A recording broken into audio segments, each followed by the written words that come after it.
Hi everyone, today we'll be looking at the November 2018 paper 1, the non-calculator paper of the GCSE. Question 1, we need to work out the value of 3 to the 7 times 3 to the minus 2 over 3 cubed. Remember that when we multiply with a common base, we add the indices. So I'm gonna do 7 plus minus 2, which is 5. And then when I divide with a common base, I subtract the indices. So that's going to be 3 to the power of 2, which is just 9. Question 2, we're given this formula v squared is u squared plus 2as, and we need to work out the value of v, given that u is 12, a is negative 3, and s is 18.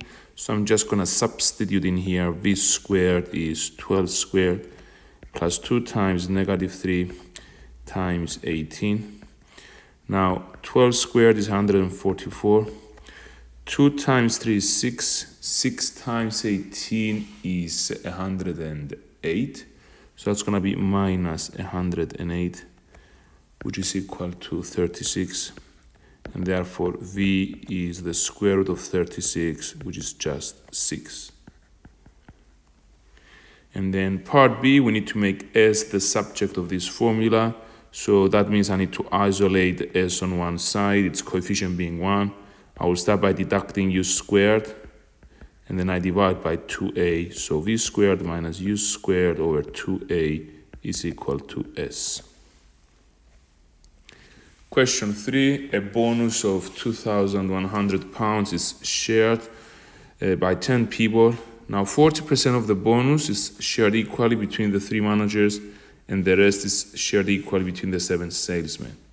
And one of the salesmen says that if the bonus is shared equally between all 10 people, I'll be getting 25% more money. We need to assess on whether the salesman's statement is correct, and we must justify our answer. So I will start by calculating the actual amount that the salesman got. So 40% of the bonus went to the 3 managers, which means 60% was shared equally between the 7 salesmen.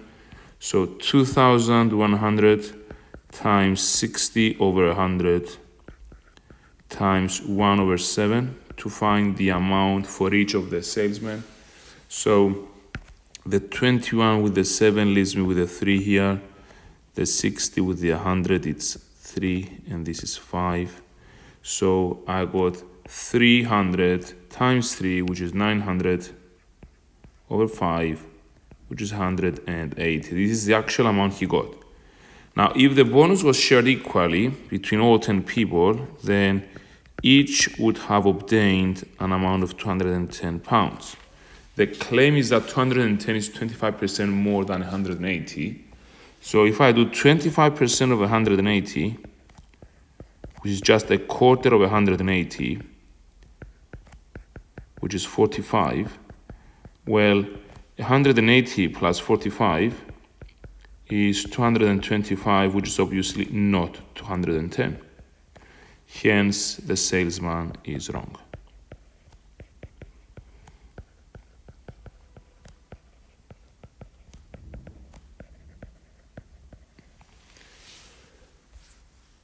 Question 4, it will take 120 minutes to fill a swimming pool using water from 5 taps. How many minutes will it take to fill the pool if only 3 of them are used? Now, the time and the number of taps are obviously in inverse proportion. The greater the number of taps, the less the time needed. So in this case, we know that if 2 quantities are in inverse proportion, it's the product that remains the same. So 120 times 5, the product of time and number of taps, should always be the same. Is equal to 3 times the time we are after. So 600 is 3 times the time, so obviously that's going to be 200 minutes. Now state one assumption you made in working out your answer to part A. Well, we are assuming that all taps are supplying water at the same rate.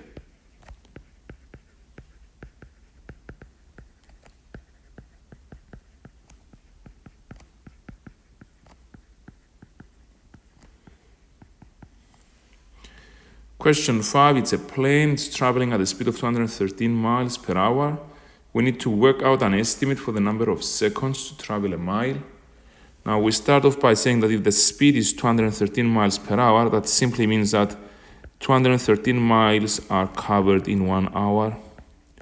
We know that an hour has 60 minutes and each minute has 60 seconds. So an hour is 3,600 seconds. And we would like to find the time to cover 1 mile.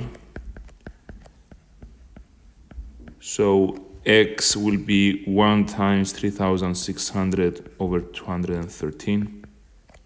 I could approximate this into 3,600 over 200 to make the arithmetic easier because I don't have a calculator in this paper. So 36 over 2 is 18. So my estimate will be 18 seconds. Now, is this answer an underestimate or an overestimate? Give a reason for your answer. Well, if you think about it, we haven't changed the numerator here, but we have decreased the denominator. So decreasing the denominator makes the answer greater. So it's actually an overestimate.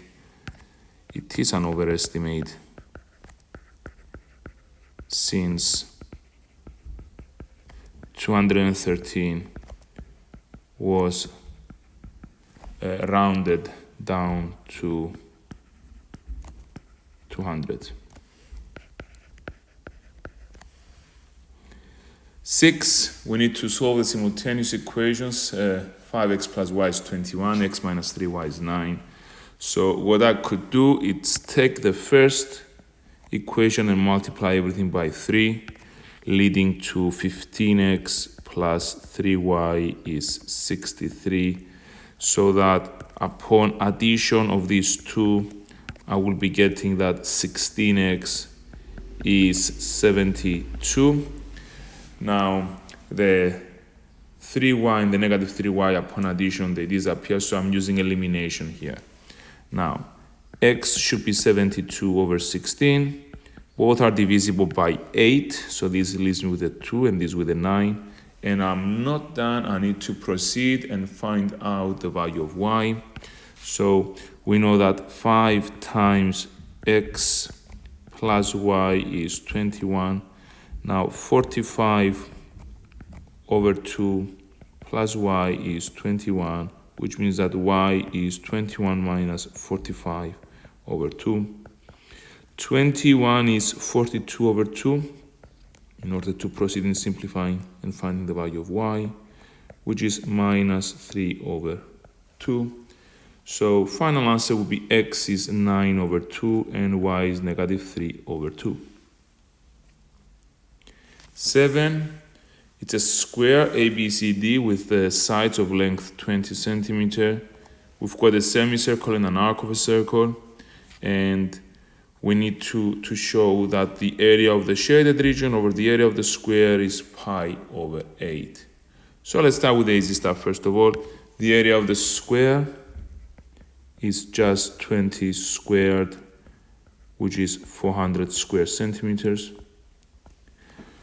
Now, to find the area of the shaded region, this one here, the plan is to find the area of this quadrant and then deduct the area of the semicircle. So, the area of the quadrant is a quarter of a circle having a radius of 20. So, it's gonna be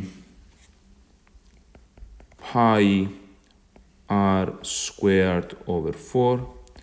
Now 20 squared is 400, so it's 400 pi over 4, which is 100 pi. And then the area of the semicircle, well, for the semicircle, just note that the radius here is 10, half of the diameter, right? And therefore, it's gonna be pi r squared over 2. It's a semicircle, it's 100 pi over 2, which is 50 pi. Now, this means that the shaded region is simply the area of the quadrant, 100 pi, minus 50 pi, the area of the semicircle, which is 50 pi, which means that shaded over square will be 50 pi over 400, and then the 50 with the 400 leaves me 1 over 8, which is pi over 8 as required.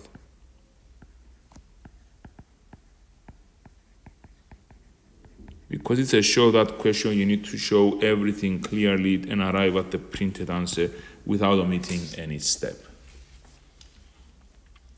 Question 8, write down the exact value of tan 45. Now, if you do not remember, you haven't memorized the values of 45 and 30 and 60, the fundamental angles, you can always determine tan 45 by considering a right-angled isosceles triangle. So this is a right angle here. This is isosceles, so this must be 45. Now, whatever the side, the length of this side, it's the same as this one. So I could just call them 1 and 1. So tan 45 is opposite over adjacent, which is just 1. And now we've got another right angle triangle. The angle here is 60. We need to work out the value of x, and we are told that cos 60 is a half. Now we know that cos is adjacent over hypotenuse. Adjacent is the side that touches the angle of interest. That's 4. And the hypotenuse is the longest side. So 0.5 is 4 over x. So 0.5x is 4. If I multiply both sides by 2, I get that x is 8.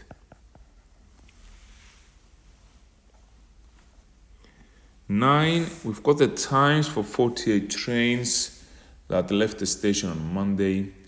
The cumulative frequency graph has been provided. It's the number of minutes they were delayed, correct the nearest minute. So there we go, the total frequency is 48. The maximum delay was 50 minutes, and the longest delay was 42 minutes. And on the grid below, we need to draw a box plot for the information about the delays on Monday. So we need to use the cumulative frequency to determine the lower quartile and the upper quartile, so and the median as well. So 48 here, 48. If I divide 48 by 2, it's 24. So this will give me the median. So this is 24 here. So the median Q2 is 10. I will do the same for the lower quartile and the upper quartile. So for the lower quartile, I do 48 over 4. So it's going to be 12. And I go down and I read off the value of 4. So Q1 is 4. And then for Q3, I will do 3/4 of 48, that's 36. There we go. This is exactly 20. So 36 here, Q3 is 20. So I can now proceed and draw the box plot. I'm gonna use the fact that the shortest delay was 0 minutes, so I'm gonna draw this here. I will draw the longest delay at 42 minutes, and then my box will be having its lower limit at 10, at 4, which is the lower quartile. So there we go. And the upper quartile is at 20, and the median is at 10. So this is the box here. And I'm gonna draw my whiskers as well. So that's it. And we are then told that 48 trains left the station on Tuesday, and this is the box plot giving information about the delays on Tuesday. And we need to compare the distribution of the delays on Monday with the distribution of delays on Tuesday. So we could compare the medians to start off with. So we see that the median on Monday was 10, the median on Tuesday was 9. So I can say that median delay time on Tuesday was less than Monday.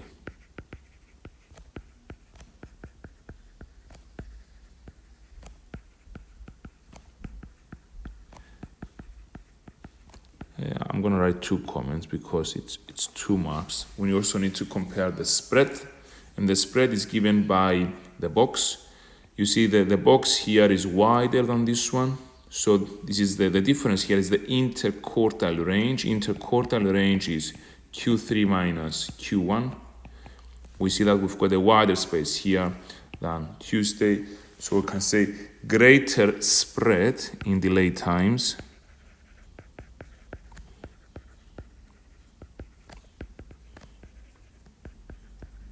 on Monday than Tuesday.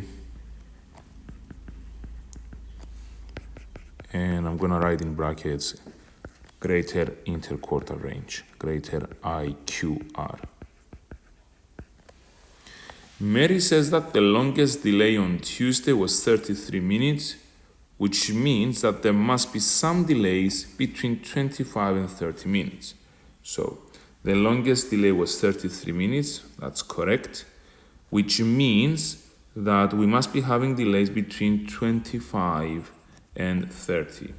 And the question is whether Mary is right, and we need to give a reason to justify our answer. Well, actually, she's right that the longest delay was 33 minutes. However, there is no guarantee that we certainly have observations between 25 and 30. We know we've got a quarter of the observations between the upper quartile and the maximum delay observed, but we cannot be certain that we've got values in this particular interval. So, is Mary right? No, she's not. And all we know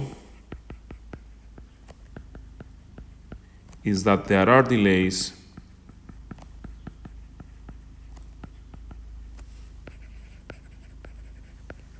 between 17 and 33 minutes. 17 is the upper quartile.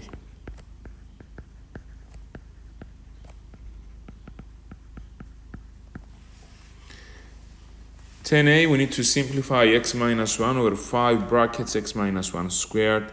Do not start by expanding the denominator. There's a reason they gave it to us in a factorized form, because I can simply simplify the x minus 1 with one of the x minus 1, which leads to 1 over 5 brackets x minus 1. That's why it's also just a mark. And then factorize fully 50 minus 2y squared. Well, I notice that we've got a common factor of 2, so it's 25 minus y squared. And then we're not done. We couldn't possibly be awarded with 2 marks just for factoring out the 2. We notice that this is the difference of 2 squares. So that's going to be 2 brackets 5 minus y, 5 plus y. 11. Jack and Sadia work for a company that sells boxes of breakfast cereal. They want to have a special offer, and Jack's idea is to put 25% more cereal into each box and do not change the price. So we increase the quantity, we keep the price the same.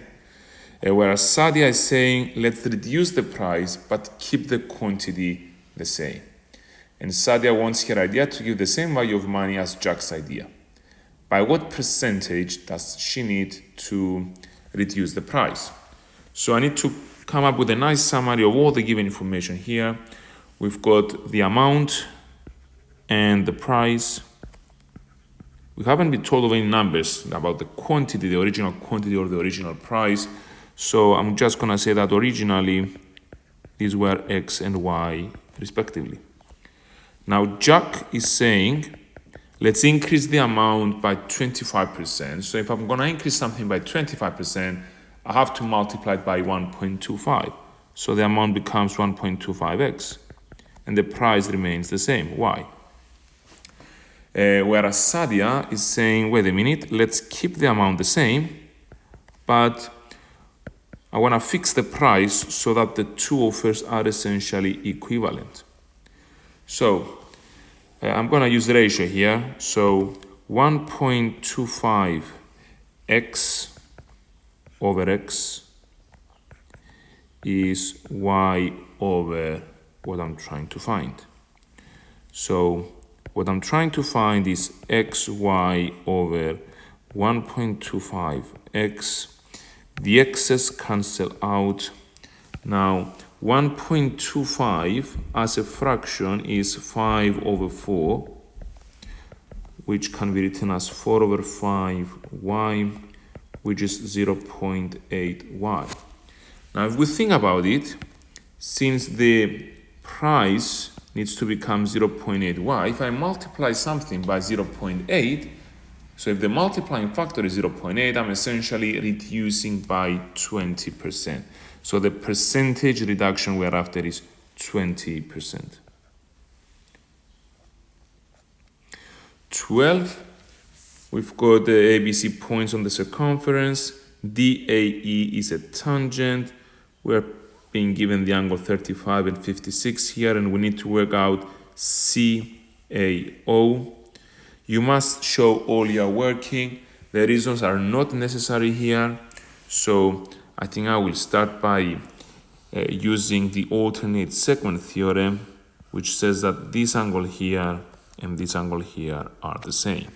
So this is 56 degrees. And then if you just observe the whole situation from this angle here, this is twice the 56, because angle at the center is twice the angle at the circumference. And 2 times 56 is 112. Remember, that's the angle I'm trying to find here. So one way would be to find the angle here, which should be that angle that makes this 360.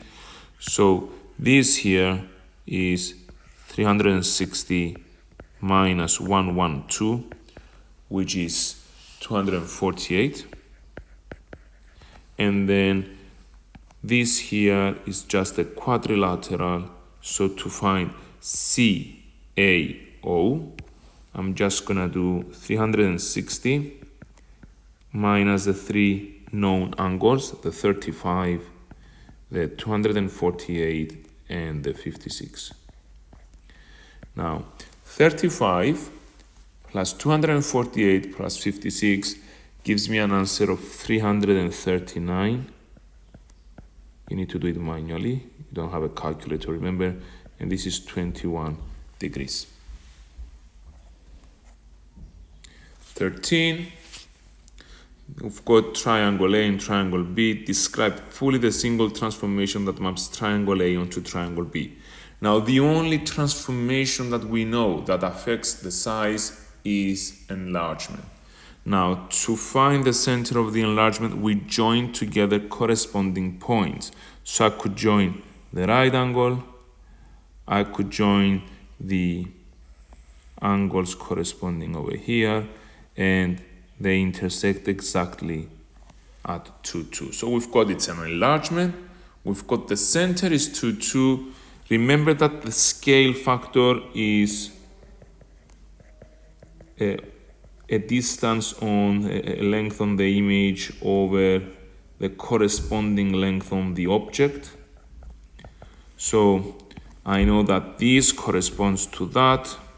So A is the object, it's the original. B is the image, so it's 1 over 3.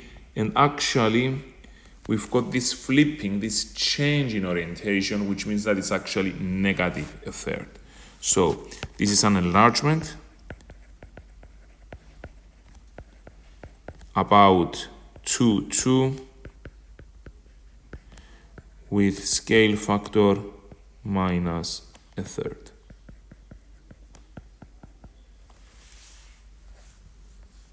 14, we need to work out the value of 16 over 81 to the 3/4. We need to show all the working.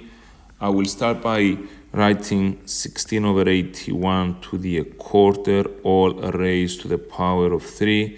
Now, why does this work? Remember that when you've got a power raised to a power, you multiply the indices together, and 1 over 4 times 3 is 3/4, which was the original power here. Now, raising something to the 1/4 is the same as considering the 4th root. So the 4th root of 16 is 2, because 2 to the 4 is 16. And the fourth root of 81 is 3 because 3 to the 4 is 81. And then 2 cubed is 8 and 3 cubed is 27. So this is 8 over 27. In B, we're given three expressions that involve A, B, and C respectively. And we need to work out the value of A plus B plus C. One way we could do it is start by saying 3 to the A is 1 over 9. Now 9 is a power of 3, it's 3 squared. So this is 3 to the minus 2, and therefore A is negative 2. 3 to the B is 9 root 3. 9 is 3 squared. Root 3 is 3 to the half. So this is 3 to the 2.5. So B is 2.5.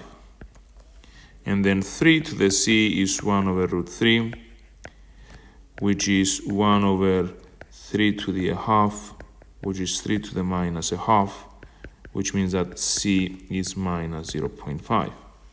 And then now that I've got the values of A, B, and C, I could just add them up. And I see that I got the value of 0. That was one way of doing it.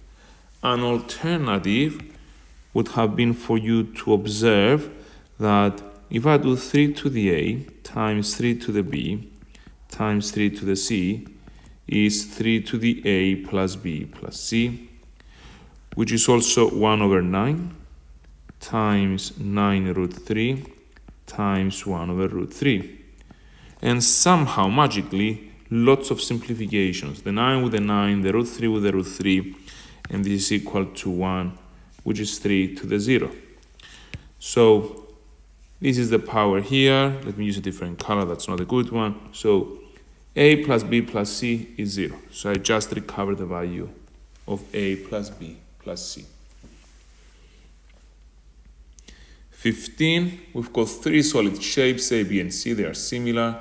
We've got the surface area of A being 4, that of B is 25 square centimeters, and we've got the ratio of the volumes for B to C. And we need to work out the ratio of the height of A to C, giving answers to the simplest four. So we've got A, we've got B, we've got C, we've got the area. So for A it's 4, for B is 25. So we know that this is times 25 over 4, which is 5 over 2 squared. We know that if the length scale factor is 5 over 2, the area scale factor will be 5 over 2 squared. So I could actually include the extra row here, that the length gets multiplied by 5 over 2. Now with regards to volume, now we've got the relationship between B and C. It's 27 and 64. So to go from B to C, I multiply by 64 over 27, which I should recognize as 4 over 3 all to the power of 3, which means that to go from B to C in length, I multiply by 4 over 3. Because the volume is a quantity that involves cubic units, it's the length scale factor to the power of 3. So I had to work out the ratio of height of shape A to the height of shape C. So if I call this here the height of A and this the height of C, I see that to go from this to this, I multiply by 5 over 2 and then by 4 over 3. So height of A times 5 over 2 times 4 over 3 would be the height of C.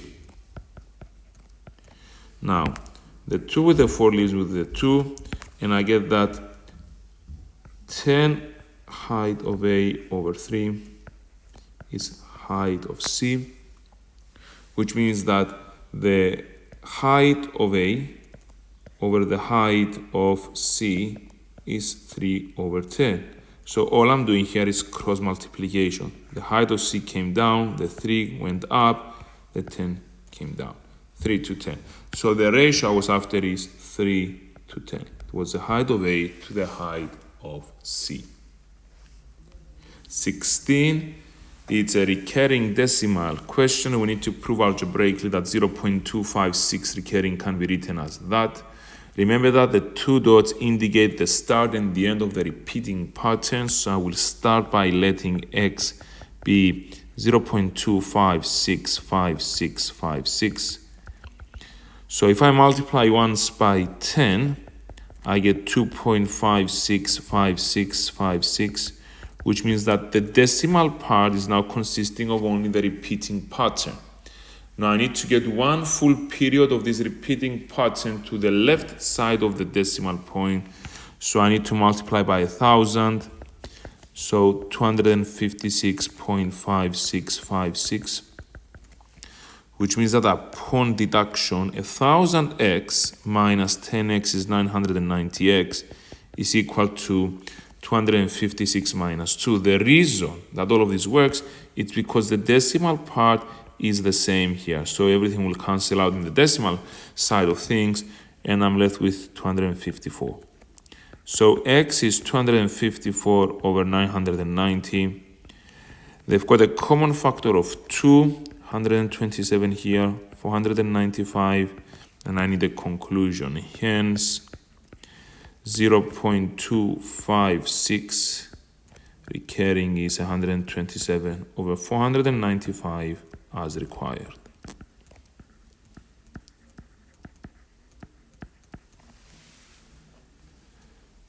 (17), we've got a sketch of the curve here.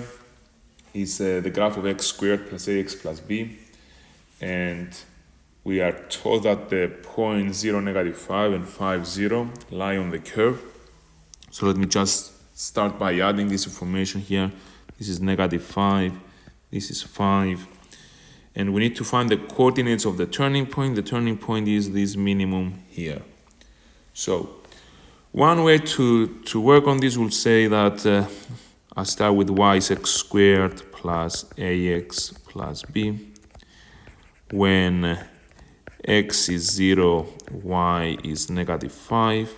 So I'm going to substitute y with -5, 0 squared plus a times 0 plus b, which means that we have just found b to be -5. And I will now update this. It's x squared plus ax minus 5. When x is 5, y is 0. So 0 is 5 squared plus 5a minus 5.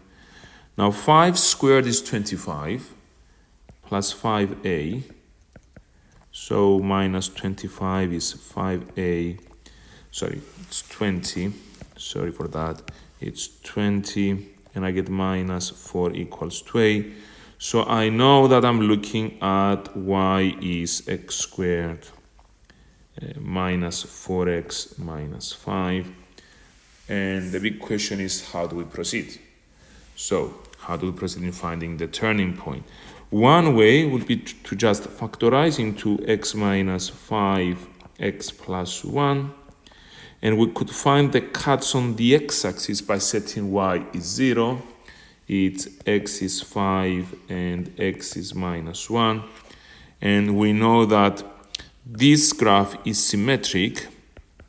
So if I do the average of -1 and 5, I will be finding the x value of the turning point. So this will be -1 plus 5 over 2, which is equal to 2. So we know that when x is 2, this will be the position of the turning point. So it's going to be 2 comma something. So when x is 2, I will substitute y is 2 squared minus 4 times 2 minus 5. 2 squared is 4, minus 8 is -4, minus 5 is -9. So the turning point was 2, -9. So we've got the answer.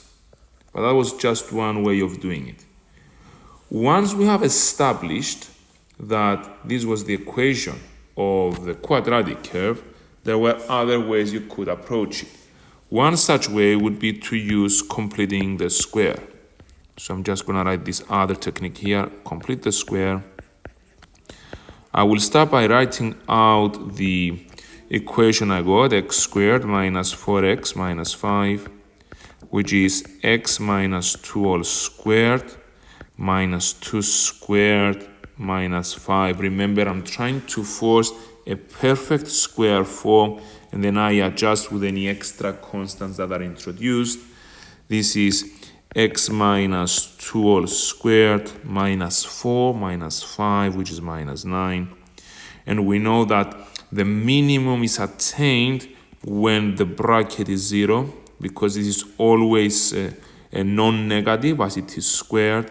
So the minimum is at 2, and when x is 2, this goes away, and y is negative 9.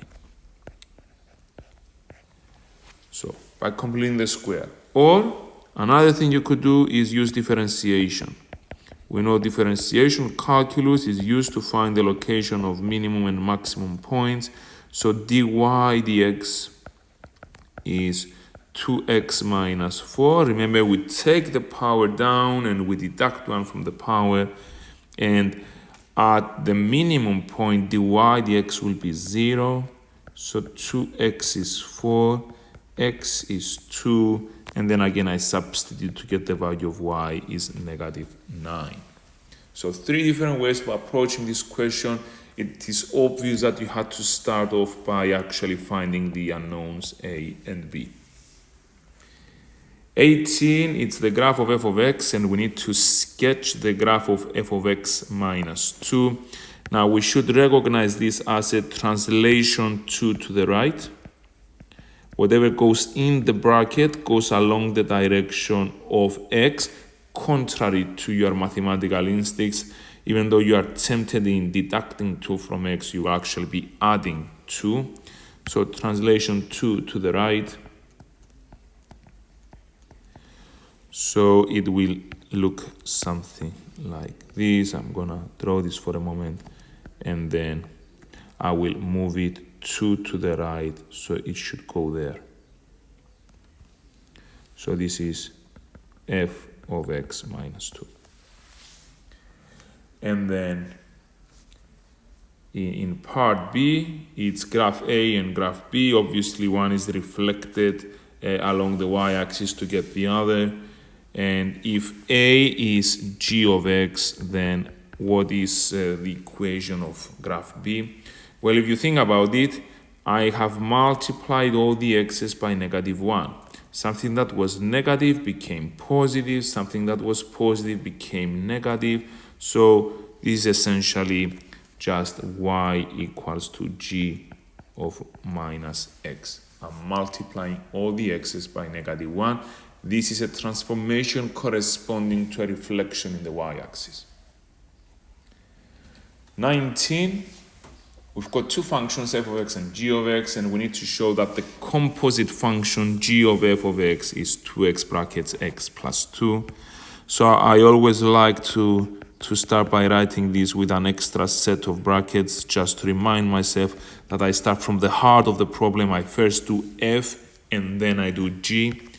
So f of x is x plus 1 squared. And this means that I need to apply the function g. However, the input now is not x, it's x plus 1 squared. So wherever I had an x, now I'm putting an x plus 1 squared. So this is 2 times x plus 1 all squared minus 1. Notice the use of square brackets in order to make sure that I know exactly which bracket pairs up with which bracket. So I will expand this. X plus 1 all squared is x squared plus 2x plus 1 minus 1, leading to 2 brackets x squared plus 2x, and I will factor out the x to give me 2x brackets x plus 2 as required. And part B, find g inverse of 7. Well, I could start by finding g inverse of x. I will write y is 2 brackets x minus 1. So that was the original g of x function, I interchange x and y, which means that wherever I had an x, I put a y. Wherever I had a y, I put an x. And I try making y the subject. So x is 2y minus 2. So x plus 2 is 2y, which means that x plus 2 over 2 is y. So g inverse of x is x plus 2 over 2. Remember that g inverse is the undo function for g. So whatever g is doing, g inverse is undoing it. And therefore, g inverse of 7 will be 7 plus 2 over 2, which is 9 over 2. Now, an alternative way would have been to start off by saying, okay, I need to solve g inverse of 7. I'm just going to call it x. And I have an inspirational moment here. I'm going to do g of both sides. G of both sides. So we said that g and g inverse are undoing each other. So whatever g is doing, g inverse is undoing it. So g of g inverse is just 7. G of x is 2 brackets x minus 1. So 7 is 2x minus 2. 9 is 2x. So I got the answer through a different approach.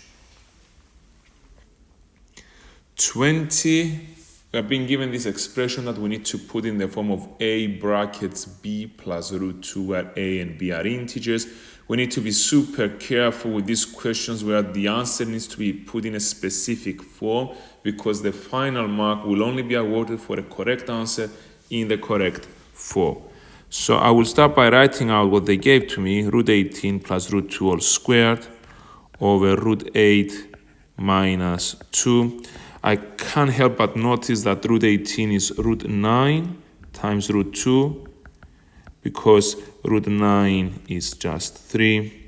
And then in the denominator, I'm going to write root 8 as root 4 times root 2. So I'm ending up with 3 root 2 plus root 2 all squared in the numerator over 2 root 2 minus 2 in the denominator. So let's see. In the numerator, it's 4 root 2 all squared.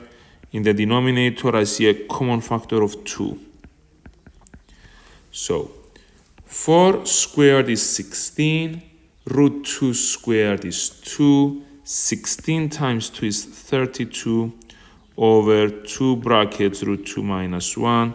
I will simplify the 32 with the 2, and I will now rationalize the denominator by multiplying by root 2 plus 1 over root 2 plus 1. It's always going to be the denominator with the sign change. So if it was a minus, it becomes a plus, and vice versa. All I'm trying to do is mimic a difference of 2 square structure here, so that upon expansion, I will be left with no square roots. So in the numerator, I've got 16 brackets root 2 plus 1. And in the denominator, if I do the expansion, root 2 times root 2 is just 2. And then root 2 times 1 is root 2, and minus 1 times root 2 is minus root 2. So they go away, and then I'm left with minus 1. So the answer is just 16 brackets 1 plus root 2. I check that I match the form of the answer given here. Everything seems to be in place. 21 is a vector questions. So we are told that we've got a triangle here, OAB. OPM and APN are straight lines, and M is the midpoint of AB. In addition, OA is A, so this here is A. I like to update my diagram with all the given information. OB is B, so there we go. OB is B. What else do we know? We know that M is the midpoint, so this is 1 to 1. And we are also told that OP to PM is 3 to 2, so this is 3 and this is 2. we need to work out the ratio of ON to NB. The idea is to find two different routes that will take me from O to N. So I could start off by saying ON is lambda times OB. Why? Because ON and OB are parallel, so it must be the case that ON is a multiple of OB. I use the Greek letter lambda in order to write this. It's a proportional to OB, it's parallel, so this is just lambda B. And then another way of going from O to N would be to go from O to A and then from A to N. So OA plus AN. Now we know that OA is just A. Now to go from A to N, it's the same as going from A to P a part of the way, more than AP. So I'm just gonna say plus mu times AP. So this is A plus mu. Now to go from A to P, I can go from A to O and then from O to P. So AO plus OP. So this is A plus mu. Now AO is just negative A because I'm going in the opposite direction. And OP is the same as going from O to M, but 3/5 of the way. So plus 3/5 of OM. Okay, it's getting complicated. Let's see, which is A plus mu. And okay, we've got the minus A, that's good. Plus 3/5 of OM. Now to go from O to M, I can go from O to B and then from B to M. So OB plus BM. Now this is A plus mu brackets minus A plus 3/5. OB is just B, and BM going from B to A is a half of going from B to A. So plus a half BA.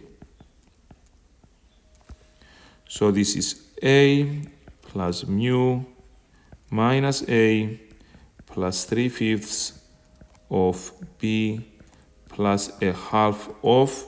Now to go from B to A, it's just minus B plus A. So remember, we were trying to get an expression for ON.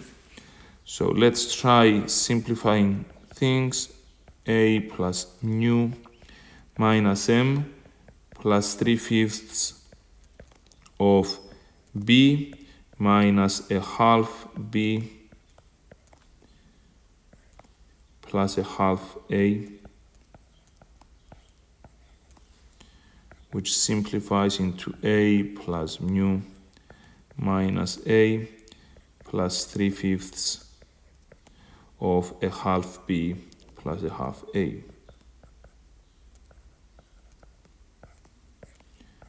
I will further expand into A plus mu minus A plus 3/10 B plus 3/10 A, which eventually gives A plus mu. Now minus A plus 3/10 A is minus 7/10 A plus 3/10 B. So all in all, this is A minus 7 mu over 10 A plus 3 mu over 10 B. So this was the alternative route to go from O to N. Remember, we started off by saying it's simply going to be a part of OB, or we'll go from O to A and then from A to N. Now, these two expressions are the same. So they represent the same vector, so I just set them equal. And then I consider the A's and the B's on either side of the equal sign. So if I look at the A's, on the left-hand side, I've got no A's. So 0 is equal to, on the right-hand side, I've got 1 minus 7 mu over 10. 1 minus 7 mu over 10. Which means that 7 mu over 10 is 1, so mu is 10 over 7. If I now consider the coefficients of B, where lambda is 3 mu over 10. Lambda is 3 mu over 10. We found that mu is 10 over 7. So all of this simplifies into 3 over 7. So where does that take me? Well, finding that lambda is 3 over 7 means that to go from O to N, it's the same as going from O to B 3/7 of the way. So in other words, if this is 3, this is 7. We were asked to find the ratio of ON to NB. If ON is 3 and OB is 7, it must be the case that NB is 4.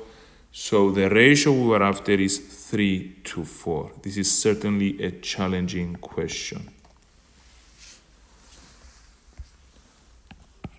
Question 22.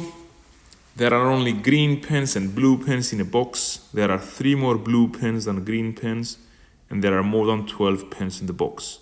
Simon's going to take 2 pens at random. The probability that they take 2 pens of the same color is 27 out of 55. We need to work out the number of green pens in the box. So I could start by saying the green pens, I'm going to call them G. The blue pens, well, it says that there are 3 more blue pens than green pens, so it must be G plus 3. And so the total number of pens in terms of G will be 2G plus 3. So the probability of taking 2 pens of the same color is 27 over 55. So the probability I get 2 blues or the probability I get 2 greens added up is 27 over 55. Now, the probability I take a blue the first time is G over 2G plus 3. And once I have removed a green pen, then I'm left with G minus 1 green pens out of a total of 2G plus 2. So that's the green scenario over here. And then for the blue scenario, well, we had G plus 3 over 2G plus 3. So we start fresh with the 2G plus 3 total number of pens. G plus 3 of them are blue. So that's the probability of the first one being blue, and times G plus 2 over 2G plus 2. That's the probability of the second one also being blue. And this is 27 over 55. So let me be clear that this is the green scenario and this is the blue scenario. So I have transformed and expressed everything into an equation in terms of G. So I've got G brackets G minus 1 plus G plus 3, G plus 2. The denominator is common. It's 2G plus 3, 2G plus 2 is equal to 27 over 55. I will expand and cross multiply. So g squared minus g plus g squared plus 2g plus 3g plus 6 over 4g squared plus 4g plus 6g plus 6 is 27 over 55. Let me collect a few like terms on the numerator and denominator of the left-hand side. I've got 2g squared. I've got minus g plus 2g plus 3g, so it's plus 4g plus 6 over 4g squared plus 10g plus 6 being 27 over 55. I notice that on the left-hand side, both numerator and denominator are divisible by 2. So g squared plus 2g plus 3 over 2g squared plus 5g plus 3 is 27 over 55. And I will now cross multiply 55g squared plus 110g plus 165 is 54g squared. Now 5 times 27 is 135g plus 3 times 27 is 81.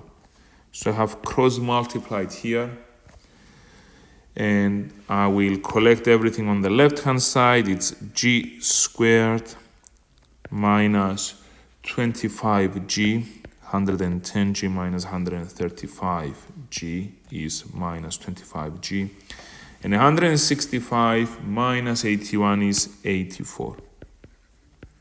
So all in all, it led to a quadratic in G. Now 84 is 4 times 21, so this factorizes into G minus 4, G minus 21. So it could be the case that G is 4 or G is 21.